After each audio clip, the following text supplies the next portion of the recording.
Note that the things we covered in the last lectures are just the math, in the sense of it's just the geometry and the algebra, the mathematics required to move points around in space.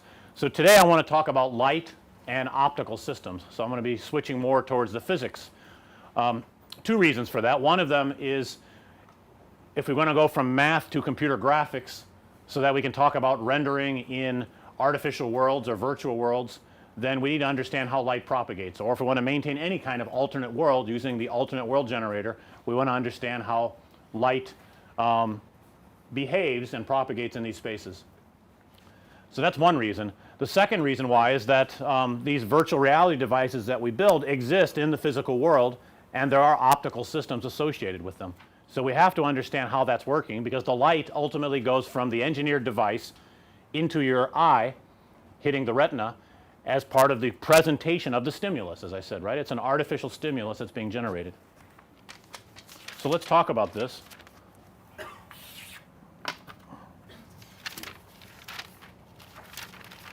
So we'll talk about light and optical systems.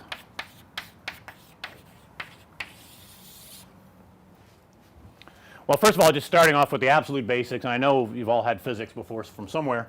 We have three interpretations, and we'll find all of these useful in this class.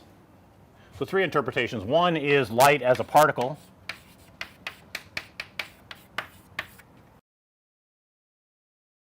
So in other words, as photons. And you may remember two more representations. One of them is light as rays. So we think about rays of light. This representation is very popular among computer scientists for doing visibility kinds of calculations and computation. So there's a whole family of algorithms in computational geometry, for example, called visibility algorithms. In computer graphics, there are what are called ray casting and ray shooting methods. So rays of light become very important, and at the same time waves are also important. So we like to think about propagation of waves. So rays and waves are very closely intertwined. Very often in physics you hear more about the duality between particles and waves, but the rays perhaps are just another way to look at the waves, which I will say in just a bit. And also remember this, the frequency is equal to the speed of light divided by the wavelength. So just very, very simple formula that hopefully you remember from somewhere. Frequency in hertz, speed of light.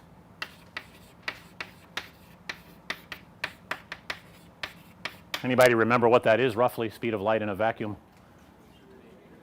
3 times 10 to the 8th meters per second. Yeah, that's right. Good. So I guess I remember too. Right.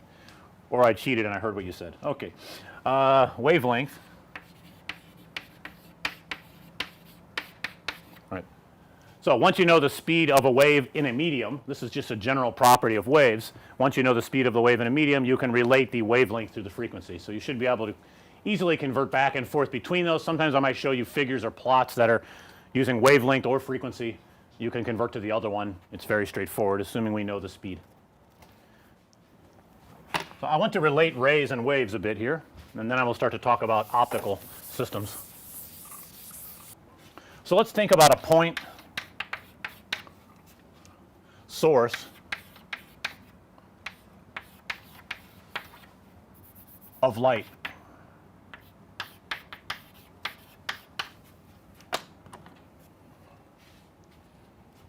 So we start at a particular point, as the name suggests, and then we can think about waves propagating outward from that.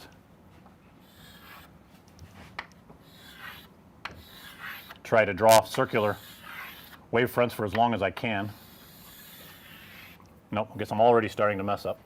That should be far enough. Right, so we have these waves coming out. So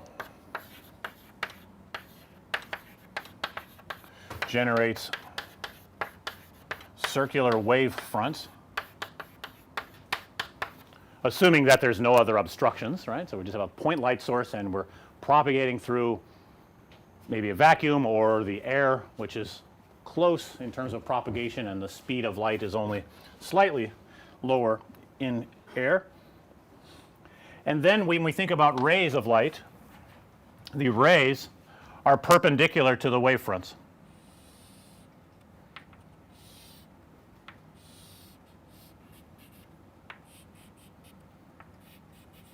So whenever we consider rays of light and we draw this, just think about them also corresponding to the way that the wavefronts are propagating, right? And so at any given point along a ray, orthogonal to that should be the wavefront that's propagating along, right? So these two representations, 2 and 3, are very closely intertwined.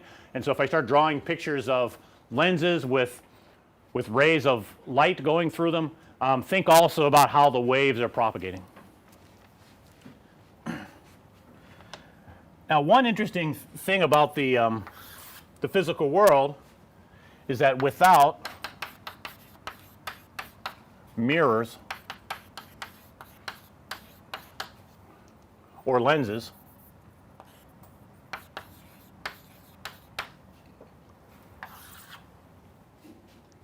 the rays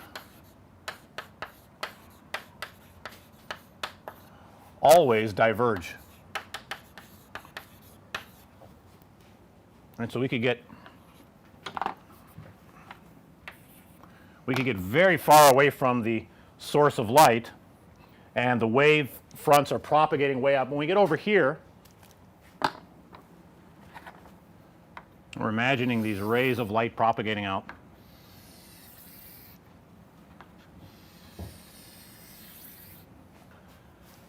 They're still diverging, right? No matter how far away we go, they're still diverging. Do you agree with that?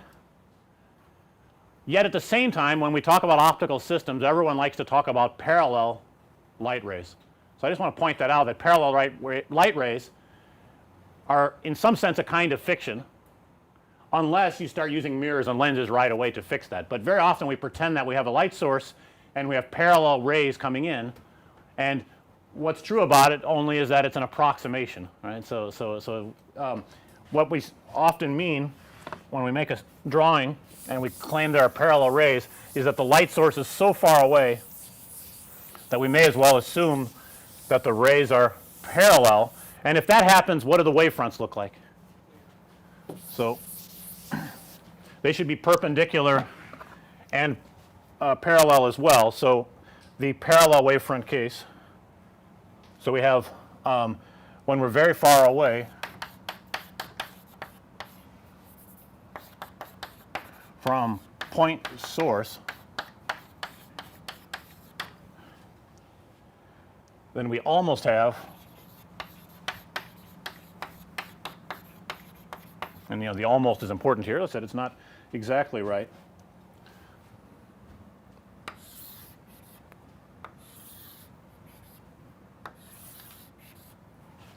Parallel rays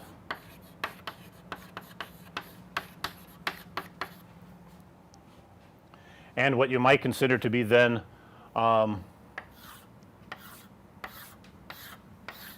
flat wavefronts.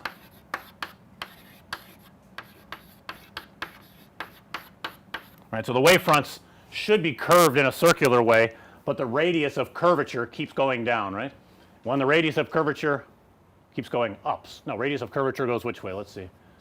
Up or down? Up, sorry. It goes up. And when it tries to tend toward infinity, right, then these look like lines, right? So the circles are getting bigger, so the radius is getting larger. All right. There are several names for parallel rays, and I just want to point out what these are. So several names that you'll find around if you look at other literature. You can also call them collimated. People say collimated light or collimated rays. The situation is also called zero vergence, and also called rays to or from infinity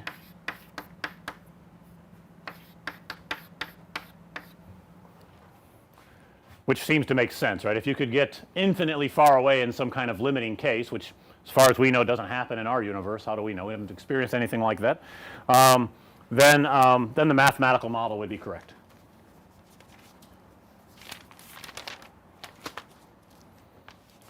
All right, questions about that?